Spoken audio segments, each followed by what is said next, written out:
one of the very strange thing, I mean, that's the human psychology, that last time the fear, the corona actually was very low. I mean, sometime in early March, uh, February, March, corona had just started appearing in India, 10 cases, 150 cases, 100 cases.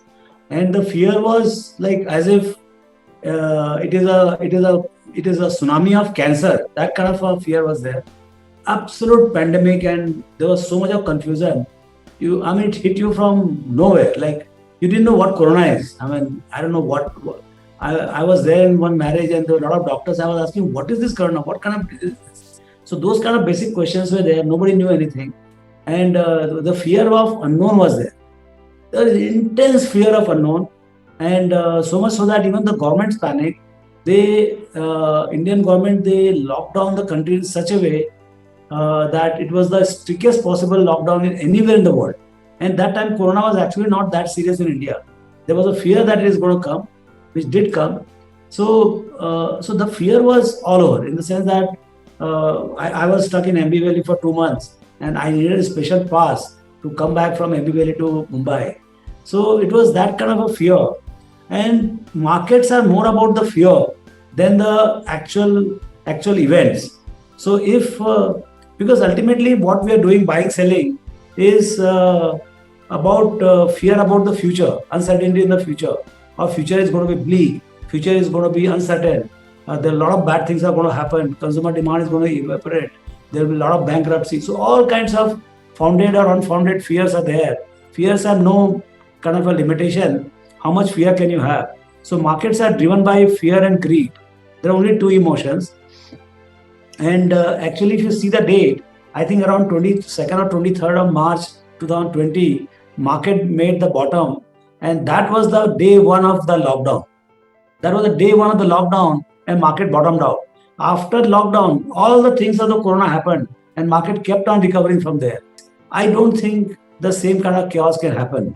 So why I think that it cannot happen is, one is that now the fear of complete unknownness of corona is not there anymore. I mean, now it is a known beast, and doctors and they have figured out how to go about tackling. Their mortality rate is coming down.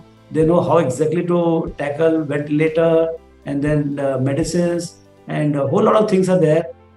Distancing, and then mask. So there are a lot of disciplines, and and then on top of it, vaccine. I mean, in March last year, there was not even talk of vaccine. I think the first instance of vaccine talk started sometime in June, July, and then we were thinking when the thing will be rolled out. And today we are talking about India being the vaccine capital of the world. So I think in next 3-4 months, I think we are going to see out of India with the kind of pricing government has declared. I'm quite sure it's just matter of time that all the factories will just roll out vaccines like never before. So in next 3-4 months, we'll have massive amount of vaccines, and it is being proven that vaccine may not eliminate complete immunity, or it may not give you complete immunity from the corona, but it like 95-97%, it gives immunity from a fatal kind of a outcome. You might get some mild fever or something, but the scare of outcome is eliminated if you have both the doses of vaccine. So vaccine is effective, and so that's the one thing we have in hand, and so that is a good source of fear being reduced. Second, if you look at the government preparedness, I mean the fiscal calamity last year we had in the first quarter. I think in the month of April, literally most of the businesses were zero. In the sense, I think automotive sales were zero in the month of April, and that's a big statement to say. And the entire quarter was also more or less wiped out. Most of the companies which are 1,000 crores profit companies, they barely broke even in that particular quarter. So I don't think we are looking at that kind of scenario right now, in the sense that I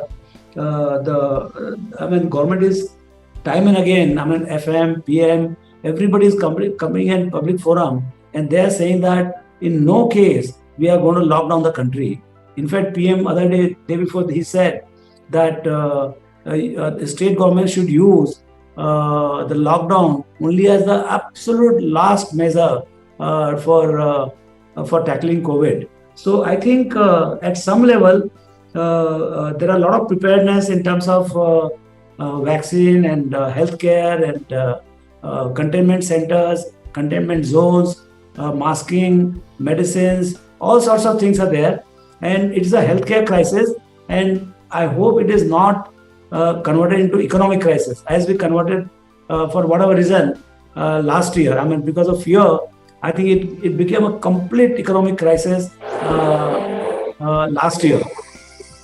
This year, I think that impact is going to be far lower, and of course, there is going to be impact. So, impact is there. It brings uncertainty, and we don't know whether it is uh, just one second. Roll out the government's own action being much more muted or under control. Third, I think the monetary and fiscal. I mean, last year, monetary was looking so bad. Initially, we didn't know how governments will respond, how liberal they will be. And I was thinking that government revenues will dry up, which did dry up, and there will be massive fiscal deficit, and government's own expenditure capability will be low. But actually, what transpired was that after initial hiccup, government rolled out the entire fiscal bandwagon, and other side, the monetary response from the central bank was also staggering. I mean, literally, they gave whatever was needed: low interest rate, zero low interest rate, unlimited liquidity, fiscal deficit of 10-12%. So I mean, government came with the complete open hands, and not only in India, worldwide there was a massive liquidity boom, and so we saw how governments and the central banks responded. So fiscal as well as monetary response was quite intense. So I won't be surprised even in the current year. I mean, in current quarter, if there is any hiccup, monetary response is already there. The fiscal response which was there, and they avoided fiscally giving any incentive for any particular sector. But I won't be surprised in next 1 month or so there could be some initiative to take care of the hardships in particular industries. So one is so now we know how exactly governments also respond, how exactly central banks respond, because central banks' own power is quite massive. And fourth is the global response. I mean, if you see the globally, what has happened is that some of the developed countries like UK, US, Israel, and a lot of European countries, their vaccination program has been far more successful. And China is literally contained. So a lot of these developed countries, they are fiscally sorry monetary stimulus has been quite massive, and on top of Chinese exports in the first quarter, first 2 months, I think January, February was upwards of 60% or 40, 50%, 60%. These are staggering numbers. Their numbers per se is very large. And on top of it, in fact, Indian exports in March was 60% up. Chinese export was, I think, 40, 50% up. So there's a complete, some kind of a boom in the global trade. Commodity prices are up like mad. You're seeing the steel prices, you're seeing the polymer prices, you see any chemical, any kind of commodity. I think prices have gone through the roof. Polymer prices are literally up 100% from the bottom, but they're up 30-40% even from the pre-COVID prices.